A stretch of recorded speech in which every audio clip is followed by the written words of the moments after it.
Jan said earlier, everybody here? Okay. As Jan said earlier, I write a Substack regularly called Thinking Deeply. How many of you are Substack followers or readers? If you look for Thinking Deeply, you'll find me out there. And for anyone who has an interest in what was said this morning and wants to share it, I actually published today the script for this morning's talk on saying no to hate speech. I want to talk with all of you this morning about the dangers of what I see in our country today as tolerance of hate speech and the terrible consequences of our acceptance of such speech. Many believe this is a consequence of the free speech protections granted under the First Amendment to our Constitution. So let's start there. The First Amendment reads, "Congress shall make no law respecting an establishment of religion or prohibiting the free exercise thereof, or abridging the freedom of speech or of the press, or the right of the people peaceably to assemble and to petition the government for a redress of grievances."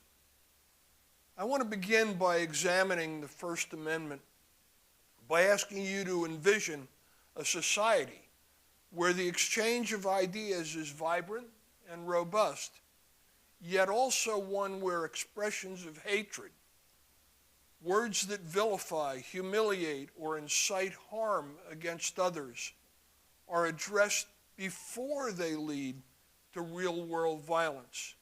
That's what we're here to explore this morning. While judicial precedent provides certain protections against libelous, slanderous, and defamatory speech, these safeguards are more reactive than proactive. In the same way, we have similar protections against speech that incites or leads to violence. This morning, I want to focus on hate speech in the United States. Unlike many countries, the U.S. lacks a legal definition or restrictions on hate speech. In most cases, even highly offensive or hateful speech is protected under the First Amendment. Yet we live in a time when hate speech incites violence and deepens divisions in our society. Whether it's bomb threats against public schools, as we witnessed in Springfield, Ohio, following harmful lies about Haitian immigrants eating pets, or the other hate-filled rhetoric present in political campaigns, rallies, or on social media. The stakes are rising. Today I will cover 4 key areas: the current legal framework surrounding hate speech in the United States, how other democracies manage hate speech without sacrificing freedom of expression, what a balanced approach to restricting hate speech through regulation in the U.S. could look like, one that respects the First Amendment while addressing the real harms that hate speech can cause. How can we better encourage responsible discourse in our interactions with each other, particularly regarding social media, which has increasingly become our town square in the digital age? The First Amendment to the U.S. Constitution guarantees the right to free speech, which is one of the cornerstones of our democracy. This protection extends to speech many people find profoundly offensive or hateful. The Supreme Court made this clear in multiple rulings, including the 2011 case of Snyder v. Phillips. In that case, the court upheld the Westboro Baptist Church's right to protest at military funerals despite their messages being cruel and deeply hateful. The court reasoned that offensive speech about public issues must be protected to preserve the marketplace of ideas. That's a quote from the decision. However, there are limits to this protection. According to the Supreme Court precedent, speech is not protected if it directly incites imminent lawless action or constitutes a true threat, a serious expression of intent to harm someone. That is the legal definition of a true threat. These standards are narrow, but they're reactive, which means that harm often occurs before those restrictions can intervene. Looking at recent events such as the bomb threats against schools in Springfield, Ohio, while these actions cross the criminal behavior, they often result from unchecked hate speech that has spread and persisted for too long before the violence occurs. This raises an important question. Why must we wait for violence or terror to strike before taking action? I propose that we can and should implement restrictions on narrowly defined hate speech directed at marginalized individuals and the groups from which they come. Such limitations can be established before any violence against these individuals or groups occurs following incidents of restricted speech. This approach addresses the hateful speech while proactively preventing the violent political consequences that may arise from it. Is it possible to balance speech protections with the need to curb irresponsible or hateful speech? Let's examine for a moment some of the strategies other countries have employed and the international framework that could be utilized to enforce such restrictions. Many democracies have addressed this issue by implementing restrictions on hate speech while protecting freedom of expression. Here are a few examples. Germany prohibits Nazi symbols, Holocaust denial, and incitement to hatred. These laws reflect the country's reckoning with its history and are widely accepted as reasonable and essential safeguards. French law prohibits public expressions of hatred based on race or religion, ensuring accountability for those who violate those restrictions. The Canadian Criminal Code prohibits incitement of hatred against identifiable groups, balancing free speech with public safety. These are not the only international examples of hate speech restrictions. Similar regulations in the law are also in place in the UK, Australia, India, South Africa, Italy, Austria, and other democracies as well. International frameworks like the Universal Declaration of Human Rights, passed by the General Assembly of the United Nations in 1948, and the United Nations International Convention on the Elimination of All Forms of Racial Discrimination, which is sometimes referred to as ICERD, requires signatories of those treaties to prohibit hate speech in their laws.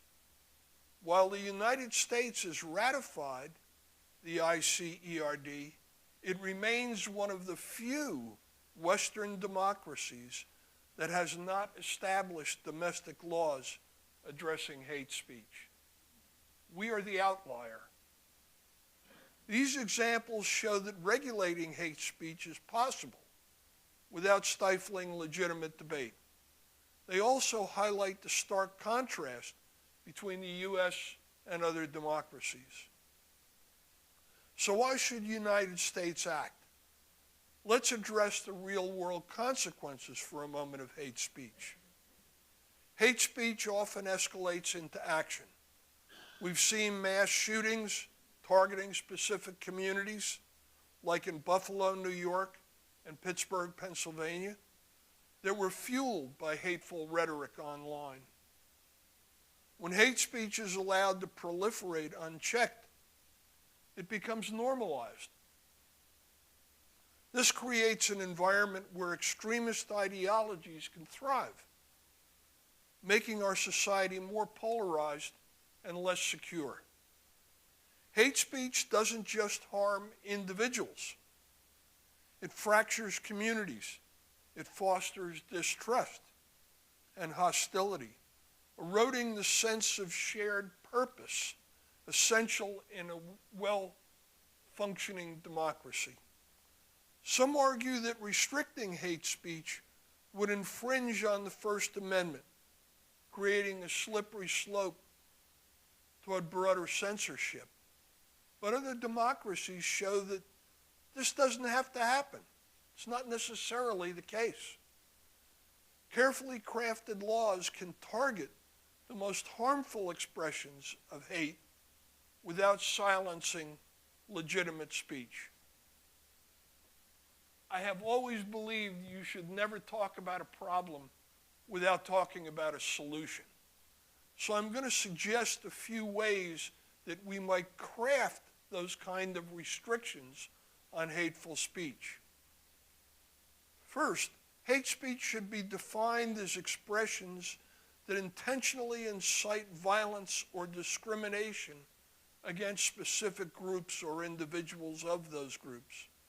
This ensures that the focus is on harm, not merely offensive ideas. Rather than banning ideas, laws could prohibit actions, like advocating for violence or harassing individuals based on their identity.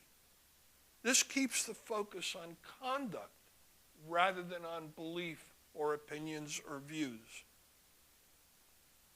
Social media companies today play a major role in amplifying hate speech, requiring them to implement stronger moderation policies and be transparent about their algorithms can reduce the spread of harmful content.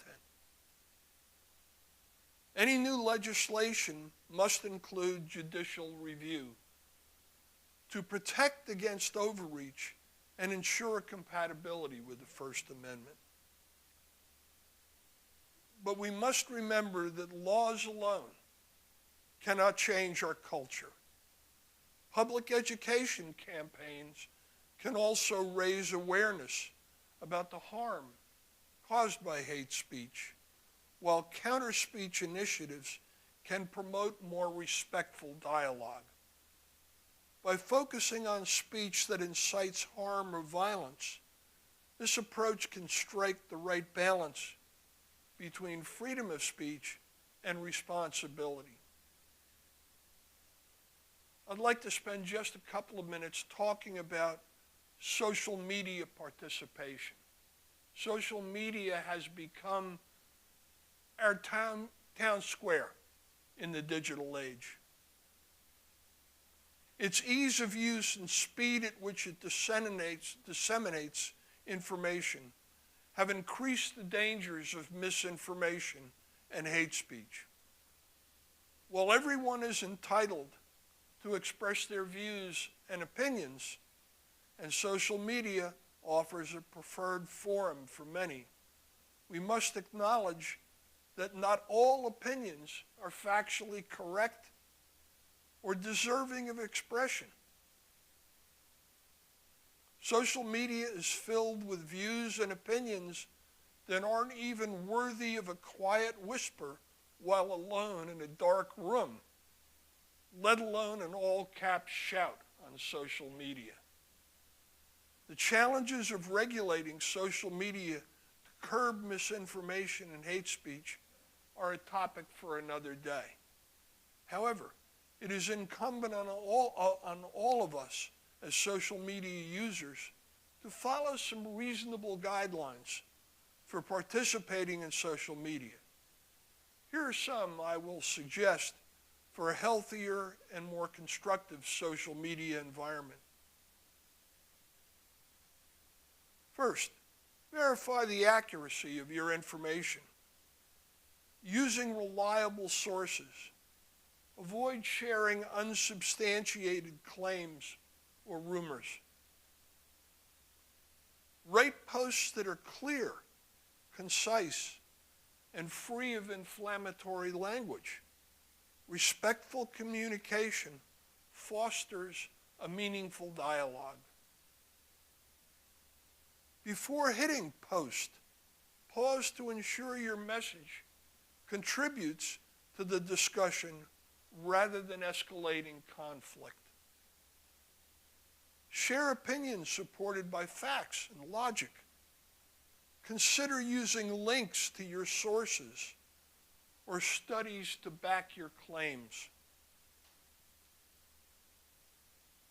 Acknowledge differing viewpoints and remain open to constructive criticism. This creates a space for learning and growth. Oftentimes, people are too eager to respond in an antagonistic way to criticisms that others may raise. Before you post, think, is this helpful or is it harmful?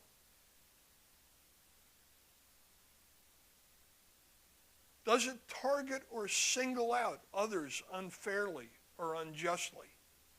Is it constructive or destructive to civil and courteous discussions? These principles can help create a more informed and thoughtful digital space, ensuring that our voices add value rather than just noise in the system. Let me close with this thought. The First Amendment is a pillar of American democracy, but it was never meant to be a shield for hate or harm. Hate speech challenges our shared values by inciting violence, fostering division, and undermining trust in our institutions. The United States has an opportunity and an obligation to join with other democracies in addressing hate speech in a way that respects free expression while protecting public safety and dignity of others. By enacting carefully crafted legislation, fostering accountability on social media, and encouraging a culture of respect, we can reject hate speech without compromising our constitutional principles. Thank you for your attention.